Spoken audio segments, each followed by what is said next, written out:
தமிழ்நாட்டில் +2 பொதுத் தேர்வு எழுதின ஸ்டூடெண்ட்ஸுக்கு ஒரு அப்டேட் இன்ஃபர்மேஷன் கண்டிப்பாக உங்களுக்கு யூஸ்ஃபுல்லாக இருக்கும். என்ன அப்படின்னா, +2 பொதுத் தேர்வு பப்ளிக் எக்ஸாம் எழுதின ஸ்டூடெண்ட்ஸினுடைய ஆன்சர் ஷீட் எல்லாமே விடைத்தாள்கள் திருத்தும் பணி நிறைவடைந்து விட்டது.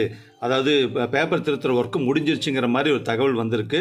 ஸோ தமிழ்நாடு முழுக்க 83 கேம்பில் இது நடந்திருக்கு. சுமார் 40,000க்கும் மேற்பட்ட பிஜி டீச்சர்ஸ், அதாவது முதுநிலை ஆசிரியர்கள் விடைத்தாள் திருத்தும் பணியில் ஈடுபட்டிருந்தாங்க. ஸோ அவங்களுடைய மதிப்பெண்கள் ஏன்னா விடைத்தாள் திருத்தும் பணி முடிஞ்சிருந்தனால மாணவர்களுடைய மதிப்பெண்களை இணையத்தில் பதிவேற்றும் பணி நாளை தொடங்க இருக்கு. அதாவது இன்னைக்கு தொடங்கி இருப்பாங்க அப்படிங்கிற மாதிரி ஒரு தகவல் வந்திருக்கு.